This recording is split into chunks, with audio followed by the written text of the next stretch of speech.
everybody. Happy April 1st. So good to have you here joining us on Tisha Talks Live, wherever you're joining from, whether that's on LinkedIn, Facebook, or on YouTube. So happy to bring you this next guest. This is Lisa Schermerhorn. She is a co-founder of Peak Performance Mindset Coaching. And today we're going to be talking about how your beliefs color the way we see the world. So thank you so much, Lisa, for being on with me today. It's such a pleasure to see you again. Well, thank you so much. I'm so grateful to my relationship with you because you actually got me started on something big that helped transform my business. I did your marketing VIP program, and part of that was helping me discover my why. Yes. And that has taken me on a whole nother place that I'm very grateful for. Oh, good. Just those little things, right? They add Yeah. up to big impacts. So I remember that. You were in my very first personal brand builder challenge Yes. and you took the next step with me. And yeah, I love it. I've seen so much progress and I know you've just been introduced to the whole Y Institute family. And I'm so happy to hear that. That's great. That's great. Yeah. Well, April 1st. So let's start off. Have you had any April Fool's jokes played on you yet today, Lisa? No. Thank goodness. No. It's the advantage of living alone. I was on LinkedIn and I saw this post earlier today from a gal Elsie that I follow, and she's like, "If you talk to me today and tell me something, I won't believe you. Just wait till Yes. tomorrow." And I thought that was so clever. I'm like, "Oh, seriously? Don't tell me today. Tell me tomorrow, because I don't know if I believe you today." I remember I found out I was pregnant with Ellie on April 1st, and I Oh remember my like God. I'd gone to the doctor, and the doctor confirmed it. And I called my husband and I said, "You're never going to believe this. We're pregnant." And he was like, "No, April Fool." I was like, no. Like, this is for sure. This is a real thing. That's the only kind of April Fool's joke that I played that really wasn't an April Fool's joke. I'm like, no, you just wait. You just wait those 10 months and then tell me if you are really thinking that was a joke. There you go. Well, good. Well, I know we have Bruce Carnahan in the house. Bruce, the guy in the blue shirt, saying, "Lisa Schermerhorn, so cool to get clear on your why. Tisha's an amazing lady leader." Oh, I love that. Lady leader. Wow. Lady leader. Yay. So if you Thank are you. tuning in like Bruce on any of the platforms and you want to connect with us, feel free to drop us a comment in the chat box. We are taking those in and we'll bring you into the conversation with us. But I would love to ask the first question of you, Lisa. Where do our beliefs really come from? This took me a long time to figure out. It's been my journey over 20 years. Because what happened was, I I grew up not thinking that I was very smart, thinking that I wasn't smart. I had undiagnosed I had undiagnosed learning disabilities. So from the time that I was very young, I just was constantly in summer school and being tutored. So I had this belief that I wasn't smart. And the problem with that is there's nine different or even more different types of intelligence. Mm-hmm. Dr. Howard Gardner from Harvard University talks about the nine different types of intelligence. So as I grew up, I just thought that I was stupid. And I gave my power away to everyone who I thought was smarter than me, was almost everyone. Mm. And there was a point in my life where I had a breakdown because I realized that I wasn't living my own life and I didn't know who I was. And I was carrying beliefs of what other people expected of me, not my own. And so I went on this journey to discover what my own beliefs were. But when I was in that really deep depression, someone had said I was going from therapist to therapist to therapist, and no one was helping me. And someone suggested a hypnotist. And I was like, a Mm. hypno what? Don't they make you quack like a duck? Are you kidding me? And I was so shocked because when I went, I couldn't believe how much this woman transformed my life. And to explain how it works, when you're born, your brain frequency is in a very different place than it is as an adult. Mm-hmm. So if you think about what a baby has to learn, it's extraordinary. colors, emotions, language, taste, all the senses. And so their brain frequencies are like this really big wave, and they're absorbing lots of information. And as they get older, the wave gets smaller and smaller until we're in beta, which we're in right now. But the state of alpha is the state where we daydream. Mm-hmm. It's the state where we meditate. So all hypnosis is going into those lower states of brain frequencies to access the belief systems that were programmed when we were younger.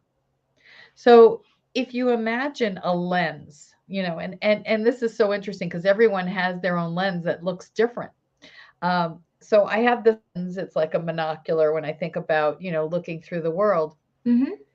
It's based on where I was born, my parents' belief systems, my religion, if I would lived in the city or in the country. If you write all those down inside, a big circle, I'm going to see the world from a very different place than you will Mm-hmm. because of all of that information that's put in there. Now, the thing that I always ask people is, of all those things that are in that lens, what's yours and what belongs to someone else? How many times do we do things because our mother or father wanted us to, or pressure from a friend or a spouse, or culturally? I'm doing all the right things, so therefore I should be successful. But what if the right thing isn't who I am? That's good. That's good. And you're right. Like, I think that so many people put that pressure on us to do those things, but ultimately it's our decision. I always laugh when people say, like, you should design your life like this. This is how I designed my life. This is what I have. And I'm like, but that's not really my priority. And that's not really what I'm looking for in life. So, it's Exactly. absolutely okay to say, nope, good for you. Something different for me, please. Well, everyone loves to project their own insecurities and fears on you too. Uh-huh. When you do something that scares them, everyone's going to convince you that you're going to fail. Yeah. And or if you come up with something that's unique and different. For instance, like my why, going back to what we were talking about, is challenge. And Mm-hmm. what that means is I challenge conventional thinking. I like to do things that are outside the box. Well, when you grow up and you think differently and you are different in the way that you live your life, you can get bullied. People don't take you seriously. They want you to be different. And so I had a lot of shame around my why. And I found that oftentimes people have shame around their why because they don't own who they are. Mm-hmm. And when I discovered that that was my superpower, my why I do everything, it's like I live in a log home in the middle of nowhere on the side of a mountain in Vermont. That's what works for me. That's not conventional. Mm-hmm. And my why is a thread through almost everything that I do. So when I do something that's different, everyone else is going to project their fears onto me and try and convince me otherwise. And that's where you have to really learn to go inward and Mm-hmm. really figure out what's really yours and what belongs to someone else. I like that. So there's a word that I hear often, Lisa, and that word is disruptor. Mhm. And I feel like we are all disruptors in our own right. Like Right. I know that I am trust, I'm better way. I mean, I have such a big servant heart, so I'm always about helping people. And I know I've done some unconventional things that Mhm. people were like, who does she think she is? I'm like, Yes. well, we're gonna find out. And it's been fine because I've had some other guests on and we've talked about vision. And for me, I'm like, protect the vision. You protect your vision because other people don't see it the way you see it, or they think you're silly for trying. You keep going on your path because that is what you believe in. Exactly. And my lens is what brought me to where I am today. And and here's something else that I always tell my clients. Your wound, your biggest pain that you've had to overcome is directly related to your greatest gift. Because when you overcome that pain, you know that better than anyone else in the world. No one else knows the pain that you experienced like you did. And you also learned the skills and honed those skills to get to where you are. No one else did that for me. right? So my view, my lens, what I come up with out of that is a guidepost. I'm showing what the potential is, but I'm not going to tell someone to do what I do. So what's interesting and what's different about what I do is I believe that everyone has the answers within them. Mm-hmm. And what I do Yep. is I just help eliminate the beliefs that aren't theirs, the fears, the anxieties. And here's something else that's really cool. And I don't know that people know this. We can inherit beliefs. Mm-hmm. We can inherit beliefs through your DNA. There's a science called the epigenetics. And they've done studies with mice where they took these mice and every time they smelled the certain smell, they would get shocked with an electric shock. Mm-hmm. Until as Wow. soon as they smelled the smell, they would associate it and they would run. Their grandchildren would smell that smell and run without being shocked. Oh my goodness. Oh And they've wow. done studies with humans from World War II and the Holocaust and, certain fears and anxieties and cortisol level of children and grandchildren. And I met a fellow who, from as young as he could remember until about 40 years old, he just wanted to die. He didn't want to live. He tried to kill himself 4 times. I said, I asked him, did you have any trauma in your life? He said, no. But as a matter of fact, my father did. My father survived the Holocaust. And there was a point where he and a bunch of people had to escape into the woods and live off the earth, live in the woods for 3 years, in hiding from the Nazis. And so I asked him, I said, do you think that that's a possibility that you inherited that not wanting to be here anymore from your father? He said, absolutely. That makes so much sense. Oh wow. Yeah. Yeah. Oh, that does. We have some great comments coming on. So I want to say Mhm. hello to, again, Bruce, who's joining us, and Michelle. Good to Yeah. see you, Michelle, and Roseanne Riley. So I want to put these up here because I think you will agree with a lot of these things too. Michelle Scoggins saying, yes, so often there are coaches and other professionals directing people to do things based on their own personal narrative, which is why so many people remain confused. That's Uh, brilliant. I know that was me for a long time, working with different coaches and going, that's what you want in your life, but I don't think you know what I want for my life. Right. And then Roseanne saying 100% agree, clear the fog to your own pathway home. And then Bruce, what if there is no box thinking? The box itself contains us plus the disruption method that Tisham just mentioned. Um, Yes. Oh my goodness. Like this is such a great topic. I love this. I have a question for you too, Lisa. This question is just burning in my mind, but how do you get rid of these beliefs that we've instilled in ourselves? Like you were telling me this gentleman that tried to end his life 4 times. Like how Yeah. did you finally convinced him or told him that do you think it was trauma that you experienced even if you didn't experience it directly? It came from your past generations. Like Right. what was the outcome? I'm so curious of how he was able to get rid of these beliefs that he had. Well, this is the interesting thing. Our subconscious mind knows the answers to everything. So when we talk the subconscious mind and ask to find the root cause of what an issue is, Mm-hmm. then it takes us there instantly. And so I like to call it time travel for your emotions because what I do is ask the subconscious mind, take me to the root cause of where this belief began. And if it's not yours, then I ask it to travel through the DNA to the origin. And I've had people go back up to 7 generations back. I had a woman who wanted to be a healer, but her belief system, she grew up in Brazil. She came from a long line of healers that generations back, when the Portuguese came to Brazil, they were trying to convert everyone to Catholicism, and being a healer was something that was frowned upon. Mm-hmm. So what they told them was, if this was a true gift from God, you can't charge for it. And so all these healers became impoverished. And so she had this belief that you can't charge for your work. Oh And wow. once she released that, then she went in, she left the pharmaceutical industry and went on to become a healer. A healer. So you have Oh. these, and I've even taken people back. I had someone who tried to quit smoking, Uh-huh. couldn't for 40 years. And what he did was I asked his subconscious mind to take me to the root cause. He went to 12 years old and his father had died. His uncle gave him a cigarette to help him feel better. He Oh, used the cigarette and the act of smoking to suppress his grief. And so he uh-huh. never allowed himself to grieve. Wow. And so True what story. what we did was, and here most people are afraid of feeling the emotion. What they don't realize is you release it, it's gone. When you suppress it, you spend a lifetime like, oh, here it goes, I got to push it down again. Here it comes again, I Uh-huh. got to push it down again.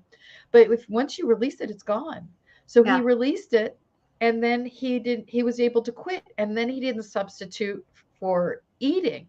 So, when you talk about that gentleman, you have to get to the root cause and release that by traveling in through the DNA. He actually did work on himself because he realized that it was also a belief system, and he came up with these programs to listen to, like self confidence and using all these brainwave frequencies to help release those belief systems to stop his suicidal ideation. Mm. Mm-hmm.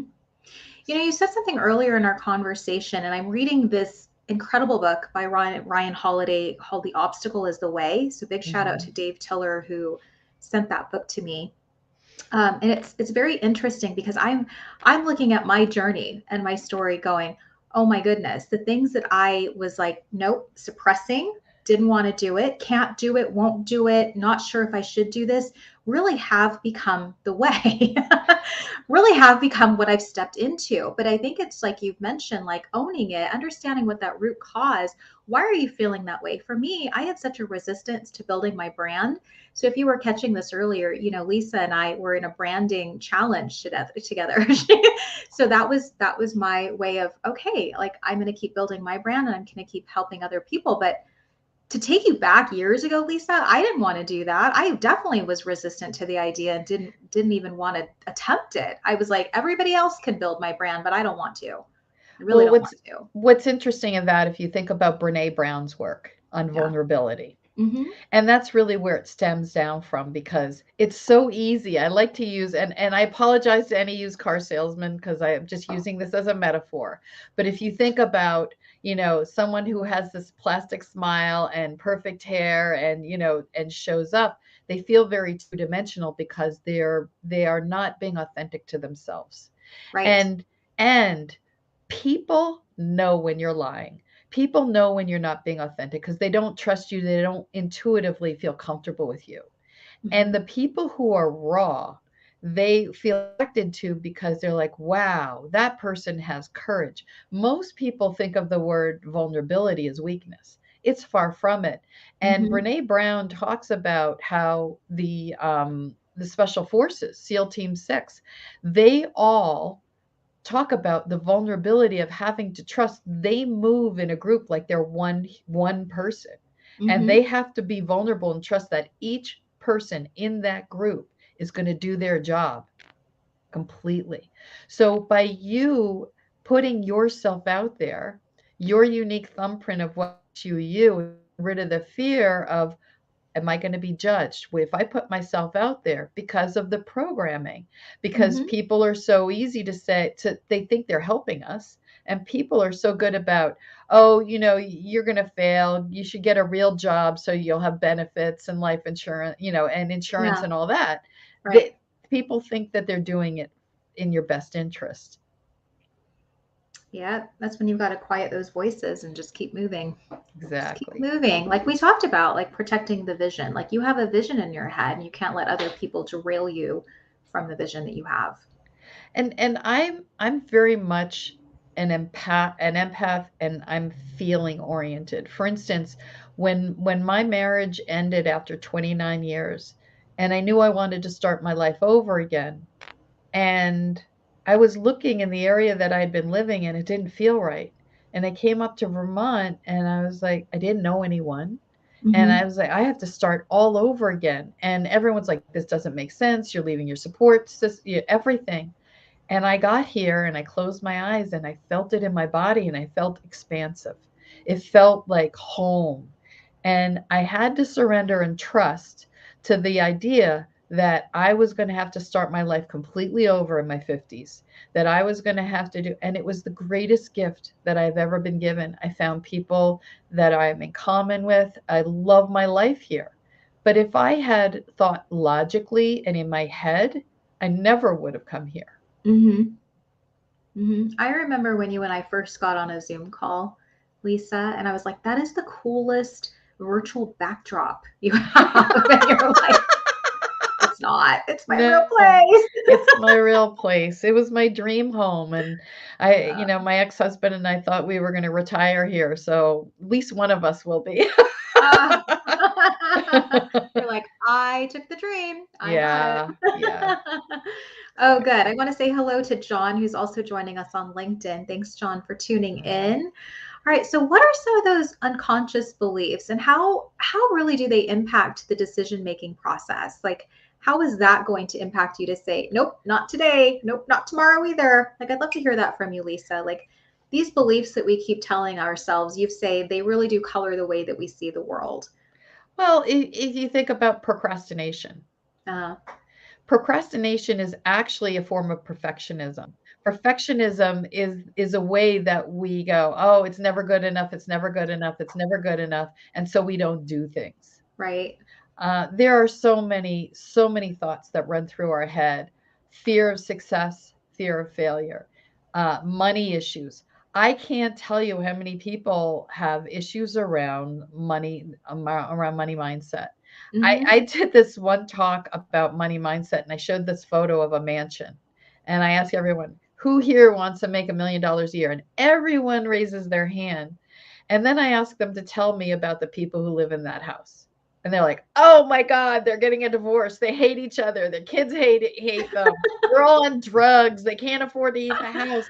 And then I asked this question: if you all want to make seven figures, how are you going to attract money if you believe that people with money are miserable? And they Mm-hmm. all looked at me. I said, there are a lot of successful people who are therapists who do really great work. It's just the problem is the media and people, we grow up often with these belief systems that Mm-hmm. get in our way. And the one thing that people don't realize, many people are very successful entrepreneurs, people who make a lot of money also have scarcity issues. Mm-hmm. And so what they do is the more money they make, the more they spend, and then they have to make more money, or they come up with some reason, or they're hoarding their money. And Mm-hmm. so they also struggle with it never being enough. And it's really about, I know for me it was, I had the need, my big issue was the need to worry. I was always worried, and that's what stopped me from stepping out and leaving my marriage sooner. And I realized that probably 70-80% of my thoughts were going into thinking about all the possible things that could ever go wrong in my entire life, that most likely would never happen. Mm-hmm. And so when I learned a technique to clear that out, what happened was I walked around for 2 weeks and I didn't even know what to think about. I walked around in a fog because it was such a huge part of who I was. And then all of a sudden, creativity started coming in. This peace came in. I started feeling more comfortable in my shoes. I started trusting my decisions. I started trusting my kids and their decisions, and just, letting things go. And so it's amazing how much people don't realize what a huge percentage of people's thoughts go into resentment, Mm-hmm. Right. anger, frustration, worry, anxiety, you name it. So when you release all of those, it brings you into a place of neutrality so you can see it without emotion, because emotion makes us do things and say things that aren't in our best interest. But if you can be centered and authentically yourself and be sovereign with who you are, then the decisions will start to come in and you'll be able to trust yourself implicitly. There it is right there, Lisa. That's some great advice. Thank you Yeah. for that. There was a poll that I saw on LinkedIn just this morning that said, which would you rather have? Would you rather be well known or wealthy? And I was just it was interesting to see the responses. I was like, I just kind of want to see what the comments were. And I just about your whole money mindset thing. People, including myself, I don't want to be well known. I want to be wealthy so that I can help other people. Like you said, there are a lot of successful entrepreneurs out there who do some really great things. Well, exactly. And being well known is not what it's cracked up to be. How No. many people who are in Hollywood who, or in any walk of life who get to be well known, you lose your privacy. And then Yeah. you're under this microscope. So yeah, no, well known is not. And No, then no, that all no. becomes ego based too. You want to be careful as to the decisions that you make. Is this a decision that's based in my ego, or is it something that's authentically mine? Mm-hmm. Right.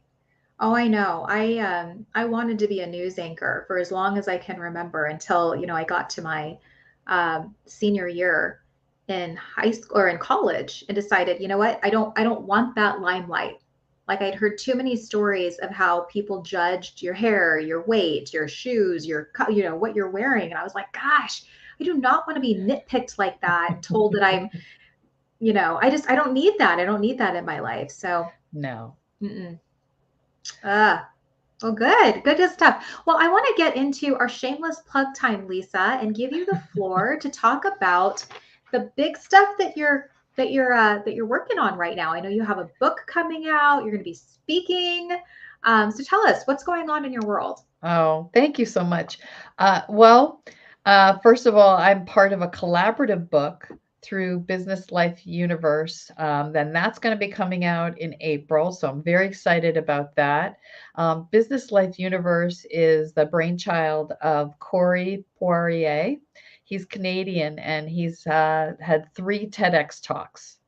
And he was looking at TEDx and realized that there's a lot of things that are left out of what they allow people to really express and talk about themselves. And he wanted to open it up to people who might be spiritual minded or other topics that TED Talk doesn't allow.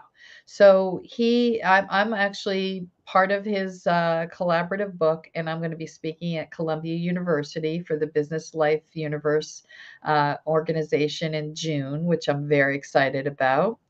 And I am 2/3 of the way through my book, which is entitled "Within Every Belief There Is a Lie." And if you look at the word belief, LIE is in the middle of it, and Mm-hmm. it's all about your process of how where our lies come from, where the programming comes from, the process of going through and eliminating those beliefs and how we get to our authentic self and our truth. So I'm very excited about that, and we'll let you know when you can pre-order that.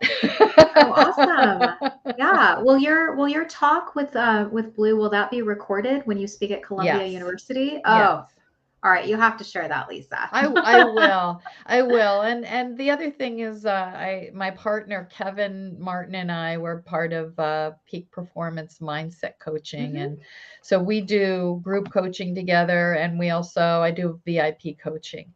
And the thing that I love about my coaching is I love to work with people in a short period of time, help them shift, and then if they want to come back to just, support here and there.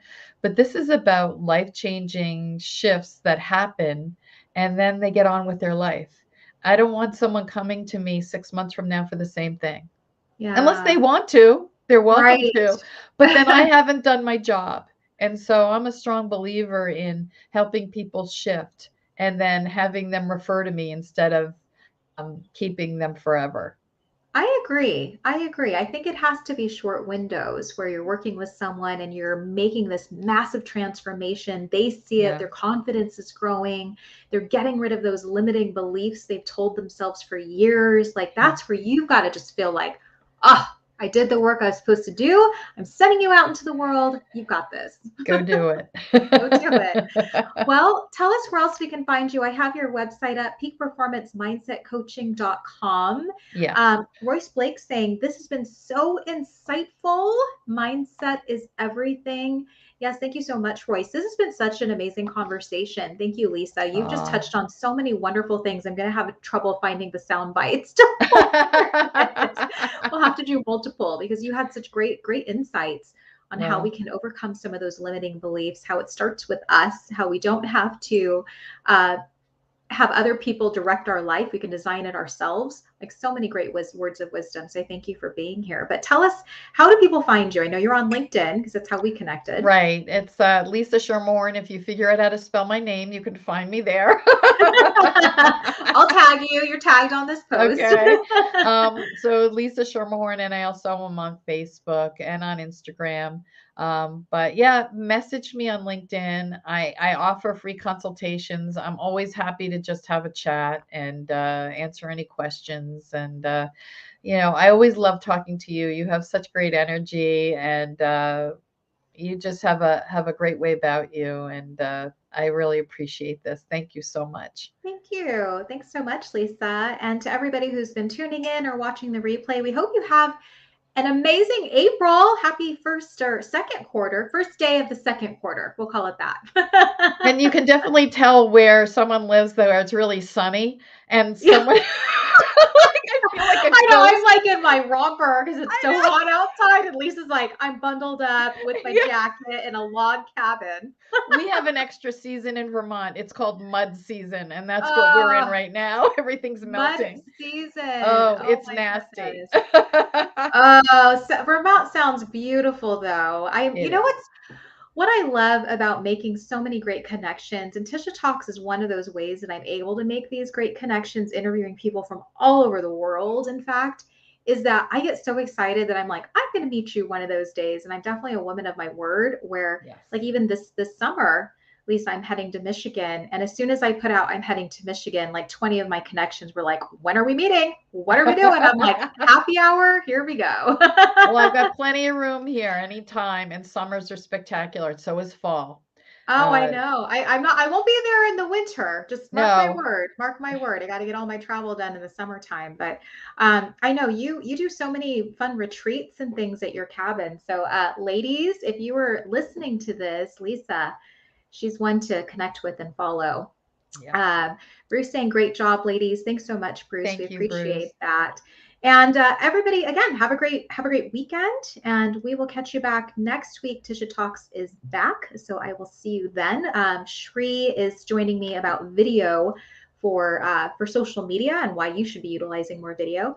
So we will catch you then. All right, we'll see you, everybody. Thank you. All right.